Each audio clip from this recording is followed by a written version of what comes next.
আপনি কি এমন একজন যিনি পরিশ্রম করেও বারবার অর্থ সংকটে পড়ছেন, যেন টাকাটা হাতে এসেই উবে যায়? আজকের ভিডিওতে আমরা খুঁজে বের করব এমন 4টি বিপজ্জনক যোগ যা থাকলে জীবনে অর্থ বারবার হারিয়ে যায়, সংকট সারা জীবন ধরে লেগেই থাকে।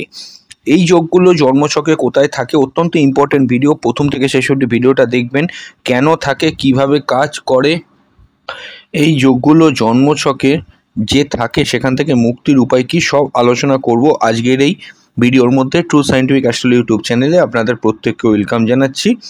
সর্বপ্রথম আগে জানতে হবে অর্থ সংকট কি, অ্যাস্ট্রোলজি বা জ্যোতিষশাস্ত্রে এর কি ব্যাখ্যা আছে। সর্বপ্রথমে বলবো, অর্থ মানে কিন্তু শুধুই এখানে টাকা পয়সা বোঝাচ্ছে না। আপনার স্বাচ্ছন্দ্য, আপনার স্থিতি, আপনার নিরাপত্তা সব কিছুই কিন্তু এখানে ডিপেন্ড করছে। অর্থ থাকলে, টাকা থাকলে আপনি অনেক স্বাচ্ছন্দ্য বোধ করবেন, অর্থাৎ কি আপনি আপনার মনের মতো করে সব কিছু করতে পারবেন। স্থিতি একটা থাকবে, জীবনের স্থিতিটা ঠিক থাকে, একটা স্টেবিলিটি থাকে। নিরাপত্তা অর্থাৎ কি ভবিষ্যতে কোনোদিনও বিপদে পড়লে অবশ্যই সে অর্থ খরচা করে আপনি নিজেকে সেভ করতে পারবেন। অর্থ কিন্তু ভীষণ গুরুত্বপূর্ণ একটা পার্ট প্রত্যেকেরই লাইফে। এইবার অ্যাস্ট্রোলজিতে আমি আস্তে আস্তে ঢুকছি। দ্বিতীয়, একাদশ এবং দ্বাদশ ঘর জন্মছকে কিন্তু অর্থের সঙ্গে গভীরভাবে সম্পর্কিত। কেন? দ্বিতীয় হচ্ছে আপনার ব্যাংক সেভিংস, দ্বিতীয় ভাব হচ্ছে আপনার অর্থ, এবং দ্বিতীয় ভাব থেকে আপনার অ্যাসেটগুলোকেও কিন্তু বোঝায়। একাদশ হচ্ছে আপনার লাভের ঘর, সার্বিকভাবে আপনি জীবনে যা প্রফিট করতে পারবেন সেটা একাদশ ভাব থেকে দেখে। দ্বাদশ হচ্ছে কিন্তু দ্বাদশ ব্যয়, অর্থাৎ দ্বাদশ হচ্ছে আপনার এক্সপেন্ডিচার। 11 যেমন ইনকাম, দ্বাদশ হচ্ছে এক্সপেন্ডিচার, অর্থাৎ খরচ, ব্যয় বা লস এগুলোকে ইন্ডিকেট করে। এইবার সবসময় জানবেন যে কিছু কিছু মানুষ আয় হয়তো করে, আপনার আয় আছে কিন্তু কোনো সঞ্চয় নেই, এরকম তো অনেককেই দেখা যায়। আয় প্রচুর করেছে, টাকা সঞ্চয় করতে পারে না। এর কারণটা কি? কিছু বিপজ্জনক যোগের কথা আমি বলবো, যে ডেঞ্জারাস বা বিপজ্জনক যোগগুলো জন্মছকে যদি আপনার থাকে, তাহলে একটা জিনিস আপনি মনে রাখবেন, আপনি কিন্তু দারিদ্র্য যোগের শিকার হবেন। দারিদ্র্য যোগ মানে যে ভিখারি হয়ে যাবেন, রাস্তায় বসে যাবেন, বাটি হাতে দাঁড়াবেন, এই কথাটা আমি বলতে চাইছি না এখানে। আমি এটাই বলতে চাইছি যে অর্থের স্বাচ্ছন্দ্য থাকবে না, মনের মতো কোনো কিছু ইচ্ছে হলো কিনতে পারবেন না, বা একটা জিনিস আপনি পছন্দ করেছিলেন হয়তো কিনবেন বলে, যখন একটা সময় এগোলো দেখলেন আপনি সেই জিনিসটা কিনতে গেলে যে অর্থ প্রয়োজন সে অর্থ আপনার কাছে নেই, বা যে কোনো কারণে হোক অর্থটা আপনার খরচা হয়ে গিয়েছে, বা কোনো পারপাস টাকা রাখলেন সে টাকাটা কিন্তু আপনার বেরিয়ে গেছে। তো কেন? সর্বপ্রথম বলবো আমি, কিছু অ্যাস্ট্রোলজিক্যাল কানেকশানগুলোকে আগে চিনুন, কোন কানেকশানে এই ঘটনাগুলো হয়। এই যে আমি একটু আগে আপনাকে বললাম, দ্বিতীয় ভাবটা হচ্ছে অর্থের ভাব, সেভিংসের ভাব, ব্যাংক সেভিংসটাকে দ্বিতীয় ভাব থেকে দেখা হয়। এই এই দ্বিতীয় ভাবটাই হচ্ছে আপনার ধনস্থান বা আপনার মানি। লগ্নকে 1 নম্বর ঘর ধরে দ্বিতীয় ভাব হচ্ছে ধনস্থান।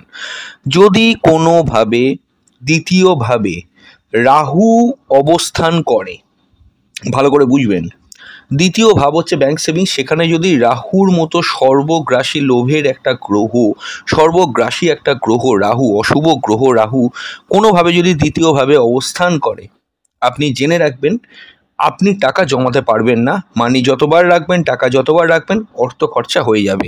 খরচা করা আপনার কিন্তু একটা হ্যাবিট। এটা আপনি দেখে নিন, যাদের দ্বিতীয়ভাবে রাহু আছে ম্যাক্সিমাম ক্ষেত্রেই কিন্তু এই জিনিসটা দেখতে পাওয়া গেছে। অন্য কোনো শুভ গ্রহের দৃষ্টি যদি সে রাহুর ওপর না থাকে, আপনি কিন্তু অর্থ খরচা করে ফেলবেন। এটা একদম অবধারিত সত্য কথা, জেনে রাখবেন। এইবার রাহু কেন খরচা করে, এটাও তো একটা কথা। রাহু খরচা করে এই কারণেই, আপনি মনে করুন অর্থ ইনকাম করলেন, অর্থটা ভোগ করতে গেলেন, রাহু যেখানে বসে থাকবে আপনার, রাহু হচ্ছে গলা পর্যন্ত। ব্যাংকে সেভিংস, রাহু আপনাকে দ্বিতীয়ত অর্থ অনেক দিয়ে দেবে, কিন্তু সেই টাকাটা যে ধরে রাখবে, রাহু কোনো জিনিসই ধরে রাখতে পারবে না। এটা আমি আগেও অনেকগুলো ভিডিওতে বলেছি। রাহু যে কোনো ফল সাময়িক দেয়, ইনকামটা দিয়ে দিল রাহু, অর্থাৎ আপনার মানে কিছু ফ্লোটে আপনি টাকা পেয়ে গেলেন, অ্যাসেট করে ফেলতে পারলেন, কিন্তু কিছু সময় পর সেই জিনিসটা আবার বেরিয়েও গেল। যেহেতু রাহু গলা পর্যন্ত, গলার তলা থেকে তার দেহটা থাকে না, তাই জন্য সে কোনো কিছু ধরে রাখতে পারে না।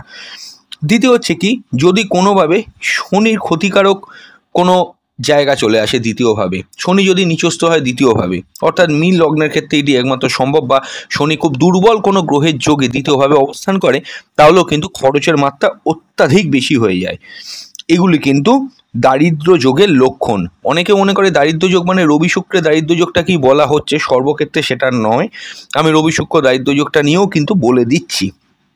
দেখুন, লক্ষণটা কী হবে, হঠাৎ করে আপনার টাকা হারিয়ে যেতে পারে, অর্থ লস হয়ে যেতে পারে, আপনি যে টাকা পাবেন সেই টাকাটা আপনি পেতে দেরি হচ্ছে, সে টাকাটা সময় মতো আপনি পাচ্ছেন না। আপনার আয় আছে সত্যি কথাই, ইনকামও হয়তো বাড়ছে, কিন্তু আপনার কোনো সঞ্চয় নেই। এখানে গ্রহরা কিভাবে কাজ করছে খুব ইন্টারেস্টিং। রাহু কি করছে, বিভ্রান্তি এনে দিচ্ছে, আপনাকে একরকমভাবে সেট করলো, একটা ইনকামে আপনাকে সেট করিয়ে দিল। ধরুন আপনার মাসে 50,000 আয়, সেটাকে আপনাকে বেশ বহুদিন ধরে সেট আপ করিয়ে দিল। হঠাৎ এমন একটা সিচুয়েশন ক্রিয়েট হয়ে গেল আপনার সামনে, দ্বিতীয়ভাবে যেহেতু রাহু আছে, এবার আপনি ভাবছেন কি যে জিনিসটা আপনার নাগালের বাইরে, সেই জিনিসটাকে আপনি ধরার চেষ্টা করছেন। অর্থাৎ কি, আপনি হয়তো 1.5-2 লাখ টাকার একটা কিছু কিনবেন বলে প্ল্যান করছেন। প্ল্যান তো করলেন, করতে গিয়ে কী করলেন, দেখলেন আপনি 50,000 স্যালারি পান, সেখান থেকে আপনাকে কী করতে হলো, লোন নিতে হলো। লোনটা যে নিলেন সেই লোনের ইএমআই কাটছে, অথচ দেখা গেল কি ইএমআই করতে গিয়ে ম্যাক্সিমাম টাকা, যে টাকাটা অ্যাট এ টাইম টাকা দিয়ে কিনলে আপনার লাগতো না, অনেকটা টাকা আপনার এক্সট্রা বেরিয়ে গেল। তো এক্সট্রা টাকাটা আপনি কেন দিলেন, রাহু আপনাকে সুন্দরভাবে খরচাটা করিয়ে দিল, আপনি ধরতেও পারলেন না। এই হচ্ছে রাহু। বিভ্রান্ত করবে, বিভ্রান্ত করে আপনাকে বাধ্য করবে লোন নিতে। দেখবেন এক একটা মানে ব্যক্তির জীবনে ইএমআই কাটে 5টা 6টা 7টা এরকম ইএমআই কাটে, পরপর চলতে থাকে। তো এই ইএমআইগুলো হচ্ছেটা কোথা থেকে, সে মানে কি দ্বিতীয় ভাব বা দ্বিতীয় পতির সঙ্গে কোনোভাবে রাহু যুক্ত হয়ে আছে। হরোস্কোপ খুলে দেখে নেবেন, বা দ্বিতীয়ভাবে রাহুর দৃষ্টি আছে। রাহু কিন্তু এই ট্র্যাপগুলো তৈরি করে, নিয়ে ট্র্যাপে ফেলবে, ওখান থেকে আপনাকে কিন্তু বেরোতে দেবে না, এবং চিরকাল আপনাকে ওই লোন করে করে ইএমআই শোধ করে করে করে করে ওইভাবেই আপনার চলবে। হ্যাঁ, আপনি হয়তো বেশ কিছু মানে জীবনে অ্যাচিভ করতে পারবেন লোন করে করে, এটা ঘটনা। আমি একটা জিনিস পার্সোনালি আমি সলিউশনের সময় যা যা বলার বলে দেবো, তার আগে আমি বলে দিই, করতে পারবেন হয়তো, এটা ঘটনা, কিন্তু মনে রাখবেন আর্থিক সচ্ছলতা আপনার কিন্তু থাকবে না। যখন আপনি 50,000 আয় করবেন, তখন চিন্তাটা হবে 1.5 লাখের মতো করে খরচা করার। আবার যখন 1.5 লাখ আয় করবেন, তখন চিন্তা করবেন আপনি 3 লাখের মতো করে খরচা করার। এটাই কিন্তু দ্বিতীয় ভাব, দ্বিতীয় পতি রাহু যুক্ত হলে, দ্বিতীয়ভাবে রাহুর কোনো দৃষ্টি থাকলে, এটা কিন্তু রাহু সাইকোলজিক্যালি আপনাকে ক্রিয়েট করিয়ে দেবে। আচ্ছা, কেতু কি করবে, কেতু যদি দ্বিতীয়ভাবে অবস্থান করে, এই যে বললাম রাহুর দৃষ্টি, কেতু দ্বিতীয়ভাবে অবস্থান মানে করলে, লগ্নের দ্বিতীয় যদি কেতু থাকে, তাহলে কিন্তু এটা বিচ্ছিন্নতা তৈরি করবে।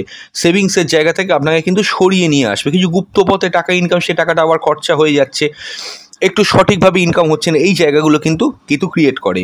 আর শনি কী করে, দেরি করে, লেট করা এবং বাধা তৈরি করে, এই জিনিসগুলো কিন্তু ক্রিয়েট করে। কিছু আরও যোগের কথাও আমি বলে দিচ্ছি। যদি দ্বিতীয় দ্বাদশ কোনোভাবে কানেকশন হয়, অর্থাৎ দ্বিতীয় পতি আপনার লগ্নের দ্বিতীয় ভাবের যে গ্রহ, সেই গ্রহটা যদি দ্বাদশে অবস্থান করে খরচের ঘরে, আপনি কিন্তু খরচা করবেন, এটা আপনার একটা টেন্ডেন্সি। যদি দ্বাদশপতি দ্বিতীয়ভাবে অবস্থান করে, খরচের অধিপতি দ্বিতীয়ভাবে অবস্থান করে, তাহলেও আপনি কিন্তু খরচা করবেন। যদি দ্বাদশে রাহু থাকে, তাহলে কিন্তু বিদেশ যাত্রার জন্য বা বিদেশে গিয়ে আননেসেসারি অর্থ ব্যয়, কিছু সাময়িক সময় প্রফিট করতে গিয়ে একটা সার্টেন পিরিয়ডে বড় লস খেয়ে ফিরে আসা, মেডিকেল এক্সপেন্সেস, অতিরিক্ত মাত্রায় মেডিকেল এক্সপেন্সেস বেরোবে, বাড়িতে কোনো ক্রনিক রোগযুক্ত কোনো ব্যক্তি থাকবে, তার পিছনে অর্থের জন্য আপনার ট্রিটমেন্টের জন্য আপনার অর্থ বেরিয়ে যাবে। এই ঘটনাগুলো কিন্তু হতে পারে। যদি দ্বিতীয় ও একাদশ ঘরে রাহু থাকে, একাদশ নয় দ্বাদশ ঘরে রাহু থাকে, কেতু মঙ্গল বা শনি অবস্থান করে, বা বৃহস্পতি বা শুক্র যদি দুর্বল হয়, তাহলে অর্থ হয়তো আপনার আসবে, কিন্তু সেটা চলে যাবে। হ্যাঁ, মোস্ট ইম্পর্টেন্ট, অনেকে মনে করে বৃহস্পতি ভালো থাকা মানে প্রচুর অর্থের অধিকারী হয়, ব্যাপারটা কিন্তু একেবারেই তা নয়। কেন, দেখুন, বৃহস্পতি যদি শুধু অর্থ দিত, বাদবাকি প্ল্যানেটগুলোকে তো দেখার দরকার পড়তো না। এরকম অনেক হরোস্কোপ আমরা দেখেছি যেখানে বৃহস্পতি খুবই ভালো, তাদের অর্থের অবস্থা ভালো নয়। কারণটা কি, বৃহস্পতি অর্থের ক্ষেত্রে একটা স্টেবিলিটি দিতে পারে, এইটুকু মনে রাখবেন, কিন্তু অর্থটা তো আগে আপনাকে আনতে হবে, তবে তো সেটা স্টেবিলিটি দেবে। ব্যাপারটা বুঝুন, আগে আপনি বাড়িটা তো শক্তভাবে তৈরি করবেন, তারপর তো বাড়ির ভেতরে ডেকোরেট করে একটা বারান্দা করলেন, বা একটা ঘরগুলো এক্সট্রা বাড়ালেন পার্টিশন করে, তবে তো করতে পারবেন। আগে বৃহস্পতি স্টেবিলিটি দেওয়ার আগে অর্থ আপনাকে আনতে হবে। এবার অর্থটা আনেকে দ্বিতীয় ভাব অর্থ আনে, হ্যাঁ, এটা আর একাদশ ভাব অর্থ আনে, একাদশ ভাবটা নিয়েও আমি বলবো। দেখুন, শুক্র যদি কোনোভাবে দুর্বল হয়ে যায়, শুক্র দুর্বল হলে কি হবে, অর্থ আপনাকে এনে দেবে, একটা সার্টেন পিরিয়ডে আপনি ব্যাপক হারে প্রফিট করবেন, কিন্তু সেই পিরিয়ডটা চলে যাওয়ার পর অর্থটা কিন্তু আপনি আর ধরে রাখতে পারবেন না, বা সেই ফ্লোতে আপনার কিন্তু ইনকামটাও আর একটা সময় গিয়ে হবে না। শুক্র কিন্তু এটা ভীষণ প্রবলেম করে। শুক্র যেহেতু লক্ষ্মীকারক গ্রহ, অনেক কেস দেখবেন শুক্র দুর্বল হয়ে আছে, অর্থের ইনকাম কিন্তু সঠিকভাবে সে করতে পারেনি, অর্থের দিকে ফিনান্সিয়াল স্টেবিলিটি আসেইনি, এগুলো কিন্তু হয়। কীভাবে হতে পারে? ভুলভাল বিনিয়োগ করে ফেলবেন। যদি বৃহস্পতি ভালো থাকলেও শুক্র যদি দুর্বল হয়, মেনলি শুক্র দুর্বল হলে কী হবে? ব্যর্থ বিনিয়োগ, ভুলভাল বিনিয়োগ করবেন, ভুল লোকেদের পেছনে অর্থ খরচা করে ফেলবেন, বিপদে পড়বেন, হয়তো টাকা জমালেন, বিপদে পড়বেন, সাডেন অর্থটা বেরিয়ে গেল। এবং প্ল্যানেটের যে ফ্যাক্টর এখানে কাজ করে, শুক্র যদি দুর্বল হয়ে যায়, অতিরিক্ত বিলাসবহুল জীবনযাপন করতে গিয়ে আপনি ব্যয় করে ফেলবেন। বৃহস্পতির ক্ষেত্রে কি, বৃহস্পতিও যদি দুর্বল থাকে তাহলে মিনিমাম সংযমী হতে হয়। একটা জিনিস লক্ষ্য রাখবেন, যারা ফিনান্সিয়ালি স্টেবল হয়েছে তারা মিনিমাম কিন্তু সংযমী, নিজের ইচ্ছেকে যথেষ্ট সংযম করে তবেই কিন্তু তারা স্টেবিলিটি পেতে পেরেছে। এই সংযম ব্যাপারটা যদি না থাকে, আজকে আপনার ইচ্ছে হলো যে একটা 4 চাকার গাড়ি কিনবেন, আপনার অর্থ নেই, আপনি জোর জবরদস্তি যেনদান প্রকার হোক সেই জিনিসটা আপনাকে কিনতেই হবে, এটা করতে গিয়ে সংযমী ভাবটা আপনার চলে গেল, আপনার অর্থ খরচা হয়ে গেল। এই সমস্যাগুলো কিন্তু হতে পারে। যদি দ্বাদশ ঘর নিয়ে কিছু কথা বলবো, দ্বাদশ ঘর যদি খুব পীড়িত হয়ে যায়, রাহু অবস্থান করে কোনোভাবে, বা শনি দুর্বলভাবে থাকে, কেতু অবস্থান করে, তাহলে অর্থনাশ, বিদেশে অপরিকল্পিত একটা খরচ যেটা আপনার হওয়ার কথা ছিল না, হসপিটালের পেছনে ব্যয়, এটা কিন্তু হতেই পারে। লক্ষণটা কী হবে? আপনার ঋণ বেড়ে যেতে পারে। দ্বাদশে যদি রাহু থাকে, আননেসেসারি আপনার ধার বেড়ে যাবে। বিদেশে অর্থ খরচা করবেন, কিন্তু সে অর্থ খরচা কোনো কাজে দেবেন একটা সার্টেন টাইমের পরে গিয়ে, উল্টে আপনার লস হবে। মেডিসিন, কোর্ট কেস, হাসপাতালে খরচ, বাড়িতে যেরকম বললাম ক্রনিক কোনো পেশেন্ট থাকলে তার পিছনে ট্রিটমেন্টে অর্থ ব্যয়, এগুলো কিন্তু হতে পারে। অর্থাৎ কি, রাহু ভুল পরিকল্পনা করাবে, কেতু যে জিনিসটা করে অপরিকল্পিত একটা ব্যয় করাবে, অদৃশ্য ব্যয় করাবে, আর শনি হলে সেটা স্থায়ী ক্ষতি হবে। দেখুন, আরও একটা হরোস্কোপে কানেকশানের কথা বলবো। চন্দ্র যদি দুর্বল হয়, কারণ চন্দ্র মানে মনের কারক গ্রহ, মানসিকতার কারক গ্রহ, কোয়ালিটি অফ মন, এবং মনটাকে পুরো চন্দ্র কন্ট্রোল করছে। তাই চন্দ্র যদি দুর্বল থাকে তাহলে কিন্তু আবেগের বশবর্তী হয়ে আপনি ভুল সিদ্ধান্ত নেবেন, সেই সিদ্ধান্ত নিয়েও কিন্তু আবেগে খরচা করে পরে আফসোস করবেন। অর্থাৎ কি, ইম্পালসিভ শপিং, যে শপিংটা আপনার করার কথা নয়, শপিং করতে ভালোবাসেন কিন্তু হাতে অর্থ এলে সঙ্গে সঙ্গে আপনি সেই অর্থটাকে খরচা করে ফেলবেন, এইগুলো কিন্তু প্রবলেম তৈরি করে। কোনো রকমভাবে আবেগে পড়ে কারুর কাছ থেকে টাকা ধার নিলেন, এবং অবশ্যই এটাও বলবো যে পরিবারের ম্যাক্সিমাম পার্টের জন্য আপনি অর্থ খরচা করে ফেলেন, এই ঘটনাগুলো কিন্তু ঘটতে পারে। চন্দ্র মন ও আবেগ, রাহু হচ্ছে মানসিক বিভ্রান্তি। তাহলে চন্দ্র রাহু যদি যোগ থাকে তাহলেও কিন্তু আননেসেসারি অর্থ খরচা হয়। হ্যাঁ, এবার কি সারা জীবন ধরে এই জিনিসটা ঘটবে? তা কেন হতে যাবে? যদি জন্মচক্রের চন্দ্রের দশা চলে, রাহুর দশা চলে, এই দশাগুলো চলে, দ্বাদশপতির দশা চলে, দ্বিতীয় পতির দশা চলে, তাহলে এই ঘটনাগুলো ঘটতে পারে। তো আমি এখানে অনেকগুলো কানেকশানই বললাম। এবার সায়েন্টিফিক কিছু অ্যানালাইসিস বলছি। নিউরো সায়েন্স অনুযায়ী মানসিক চাপ ও আর্থিক অনিশ্চয়তার সম্পর্কটা কী দেখুন। মঙ্গল চন্দ্র সংযোগে অ্যাংজাইটি ও ইম্পালসিভ অ্যাকশান তৈরি হয়। রাহুর মার্কারি যে কানেকশান, সেই মার্কারি কানেকশানে মেন্টাল একটা কনফিউশন তৈরি হতে পারে, যার ফলে রং মানি ডিসিশান কিন্তু নেবেন। এই ঘটনাগুলো কিন্তু ঘটতে পারে। অর্থাৎ কি, এগুলো সমস্তটাই সাইকোলজিক্যালি কিন্তু এফেক্ট করে। সর্বপ্রথমে আমি বলবো, এগুলো ঠিক করার আগে সলিউশনের কথা বলতে গেলে আপনি মনে রাখবেন যেটা আপনার করার প্রয়োজন আছে, সেটি হচ্ছে কি, আপনার জন্মছকে দ্বিতীয় আর দ্বাদশ ভাবটাকে ভালো করে স্টাডি করা। যদি এরকম সিচুয়েশানে বহু বছর ধরে পড়ে আছেন, জন্মছকটাকে দেখাবেন। দ্বিতীয়ভাবে যদি রাহু কোনোভাবে ইনভলভ থাকে, আমি সর্বপ্রথমে বলে দেবো, যে কানেকশানগুলো বললাম, এই কানেকশানের বাইরে সাধারণভাবে কোনো কানেকশান কিন্তু হয় না অর্থের ক্ষেত্রে একটা আনস্টেবিলিটির জায়গা তৈরি হওয়ার জন্য। তো অর্থের জায়গা দ্বিতীয় ভাব দুর্বল থাকলে সাধারণভাবে কেউ চাকরিও পায় না, কারণ চাকরিটা পাবেন অর্থের জন্য। অর্থভাব দুর্বল থাকলে চাকরি না তো ঠিকভাবে হবে, না তো ব্যবসা হবে।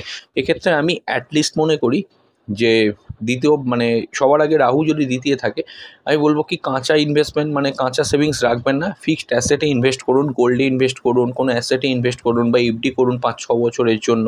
সেই 5-6 বছরের এফডিগুলো আপনার থাকতে পারে। তারপরে এমন কোনো পদ্ধতিতে টাকা রাখুন 10 বছর বাদে সে টাকা থেকে আর্নিং হবে। দ্বিতীয় যে জিনিসটা বলবো, যদি ভাড়া বাড়িতে থাকেন, দ্বিতীয় রাহু আছে, অবশ্যই নিজের বাড়ি করার আজ থেকে একটা পরিকল্পনা করুন, কারণ এরকম অনেক হরোস্কোপ আছে দ্বিতীয়ভাবে রাহু থাকাকালীন ভাড়া বাড়িতে থেকে পুরো জীবন কাটিয়ে দিয়েছে, চাকরির লাইফও শেষ হয়ে গেছে, তারা কিন্তু নিজের অ্যাসেট করতে পারেনি। এই একটা প্রবলেম আছে এখানে। তৃতীয় যে জিনিসটা আমি আপনাকে বলবো সেটি হলো যে দ্বাদশ দ্বিতীয়পতি যদি দ্বাদশভাবে থাকে, দ্বাদশে যদি কোনোভাবে রাহু কানেক্টেড হয়ে যায়, আমি বিশেষ করে রাহুর কথা বলবো, এটা আপনি মনে রাখবেন যে ফরেন ট্রাভেল করতে গিয়ে খরচা বা বিদেশে গিয়ে অতিরিক্ত মাত্রায় খরচা করার কথা কিন্তু ভাববেন না, এটা কিন্তু মনে রাখবেন। এবং সবার আগে আমি বলবো যে একাদশ ভাবটাকে দেখুন, একাদশ ভাবের ইনকামটাকে বাড়াবার চেষ্টা করুন। হরোস্কোপে প্রত্যেকেরই কোনো না কোনোভাবে সাইড ইনকামের একটা রাস্তা থেকেই যায়। যদি একটু ভালোভাবে লক্ষ্য করেও আপনি দেখেন যে কোনো হরোস্কোপে, আপনি একটা জিনিস মনে রাখবেন যে সাইড ইনকামের একটা কিন্তু রাস্তা থাকে। তো সেই সাইড ইনকামটাকে আপনাকে বার করতে হবে। যদি চাকরি করেন, অ্যাটলিস্ট বিজনেস বা ব্যবসার দিকে বা ঘরে বসে কোনো ইনকাম এখন থেকেই ট্রাই করার চেষ্টা করুন। তবে আবারও বলবো যে জন্ম ছকে যে জায়গাটা আপনাকে সাইড ইনকামের দিকে ইন্ডিকেট করছে, সেই দিকে আপনাকে যেতে হবে। ব্যাপারটা হচ্ছে এইটা, মানে আপনার যদি থাকে ঘরে বসে কোনো রকমের পার্ট টাইমে কোনো কোম্পানির কাজ করবেন, সেটাই আপনাকে করতে হবে। বা যদি থাকে কোনো সাইড বিজনেস, সেই বিজনেসটা আপনাকে করতে হবে। এবার আপনি যেটা চাইছেন সেটা না হয়, আপনার হরোস্কোপ যেটা বলছে সেটা না, আপনি এমন দিকে চলে গেলেন সেটা আপনার আদৌ ইনকাম দেবে না, সেটা করলে হবে না। সবার আগে আমি বলবো, যারা ফিনান্সিয়ালি খুব উইক আছেন, একাদশপতি বা একাদশ ভাবটাকে স্ট্রং করার চেষ্টা করবেন। আর যে পলিসিগুলো বললাম ফলো করার চেষ্টা করবেন। আর একটা জিনিস বলবো, কোনো জিনিস মনে করুন কিনতে ইচ্ছে হয়েছে, সেই জিনিসটাকে এই রাহু যদি দুর্বল থাকে, শুক্র যদি দুর্বল থাকে, বা চন্দ্র যদি বেসিক্যালি খুব দুর্বল থাকে, তো যে প্রবলেমটা মেনলি ক্রিয়েট করে এখানে, ওই মুহূর্তে আপনার জিনিসটা প্রচণ্ড কিনতে ইচ্ছে হলো, আপনি হঠাৎ করে জিনিসটা কিনে ফেললেন, লোন করে কিনলেন বা স্যালারি পেয়েছিলেন হাফ টাকা দিয়ে, স্যালারির ওখানে কিনে ফেললেন। তো পরে আফসোস করছেন, এটা আপনি কি করলাম, টাকাটা পুরো খরচা হয়ে গেল, এটা তো আমার অতটা দরকার ছিল না। এই প্রসঙ্গে আমি বলবো, রাহু শুক্র এই প্ল্যানেটগুলো দুর্বল হলে, চন্দ্র দুর্বল হলে বা দ্বিতীয়পতি রাহুযুক্ত হয়ে গেলে, আমি অবশ্যই বলবো ওই মুভমেন্টে না কিনে 24 ঘন্টা নিজেকে সময় দেবেন। 24 ঘন্টা পরেও যদি আপনার সেটা ইচ্ছে হয়, তবেই কিন্তু সেটাকে কিনবেন। হ্যাঁ, ইলেকট্রনিক্স গেজেটসের পেছনে অতিরিক্ত মাত্রায় ব্যয় করবেন না। রাহু যদি দুর্বল থাকে বা দ্বিতীয়ভাবে রাহু থাকে খাওয়ার পেছনে বা ইলেকট্রনিক্স গেজেটসের পেছনে, হ্যাঁ, অতিরিক্ত মাত্রায় খরচা করিয়ে দেয়। দ্বাদশে যদি রাহু থাকে, কন্টিনিউ ঘুরতে যেতে ভালোবাসে, ঘুরতে যেতে তো ভালোবাসে, ঘুরবে তো বটে, কিন্তু মানে দ্বাদশ যেহেতু ট্রাভেল করায়, বিশেষ করে ফরেন ট্রাভেল বা এমনি নর্মাল ঘোরাঘুরিটাকে করায়, ওই করতে গিয়ে অতিরিক্ত মাত্রায় অর্থ ব্যয় করে ফেলবে। এই জায়গাগুলোকে কিন্তু নজরে রাখতে হবে। আগে দেখুন দ্বিতীয় দ্বাদশ, দ্বিতীয়পতি, দ্বাদশপতি, ভেনাস, এগুলো ঠিক আছে কিনা। যদি দুর্বল থাকে, সেখান থেকে কীভাবে প্রবলেম হচ্ছে, যে কোনো জ্যোতিষ বন্ধুই ভালো, তার কাছ থেকে গিয়ে জেনে নিন। আর জেনে নিয়ে সেখান থেকে সেভ করার চেষ্টা করুন। এই জায়গাগুলো কিন্তু মাথায় রাখার চেষ্টা করুন। আর যারা অলরেডি সমস্যায় দীর্ঘদিন ধরে ভুগেছেন, চাকরির লাইফেও ভুগেছেন, চাকরি প্রায় শেষ হয়ে যাবে, সেই চাকরি শেষ হয়ে যাওয়ার জায়গাটা থেকেও আমি অ্যাটলিস্ট মনে করব আপনাকে যে জিনিসটা আমার বলার আছে সেটি হলো কি, যেটা আপনাকে করতে হবে রিটায়ারমেন্টের পরেই কোনো সাইড ইনকামে ঢোকার জায়গায়, এটা কিন্তু আপনাকে করতে হবে। রিটায়ার হবেন ঠিক আছে, তারপরে ইনকামের জায়গাটা যাতে বন্ধ না হয়, সাইড ইনকামের চেষ্টা করুন। আর ইনকামের জন্য 2-3টে প্ল্যান অন্তত খুলে রাখার চেষ্টা করুন, এটা প্রত্যেককেই বলবো, তবে জায়গাটা কিন্তু ঠিক থাকবে। আর শুক্র যদি দুর্বল হয়, শেষ একটা কথা আমি বলে দেবো, শুক্রের পজিশন যদি খুব অত্যন্ত দুর্বল থাকে, শুক্রের দুর্বল পজিশনের জন্য যেটা করবেন, নিজের যেটা লেভেল আছে সেই লেভেলের নাগালের বাইরে গিয়ে কোনো কিছু কিন্তু প্রাপ্তির আশা করবেন না। এটা কিন্তু ভুল করবেন। হয়তো আপনি 50,000 টাকা রোজগার করেন, আপনি চিন্তা করছেন 5 লাখ টাকার একটা ফ্ল্যাট বা বাড়ি কিনবেন, কিছু করবেন, কোনো কিছু করবেন, এগুলো করবেন না। 50,000 টাকা রোজগার থাকলে চেষ্টা করবেন কি 10,000 টাকার কোনো কিছু কেনার। ইনকাম আগে বাড়ান, তারপরে কিন্তু আশা করুন। এটা একটু ভেবে দেখবেন, কথাটা ভুল বলিনি। তো এই জায়গাগুলো একটু লক্ষ্য রাখতে হবে। তো লগ্ন ভাবটাকে স্ট্রং করতে হবে। জন্মছকটা দেখান যে কোনো জ্যোতিষ বন্ধুকে, যদি মনে করেন আমাদের সঙ্গে কনসাল্ট করবেন, স্ক্রিনের ওপর নাম্বার দেওয়া আছে, ওই নাম্বারে হোয়াটসঅ্যাপ করে বুকিং করলে অবশ্যই অনলাইনে সমস্ত কনসালটেশন পেয়ে যাবেন। খুব তাড়াতাড়ি ফিরে আসবো নতুন এক ভিডিও নিয়ে। ততক্ষণ ভালো থাকুন, নমস্কার।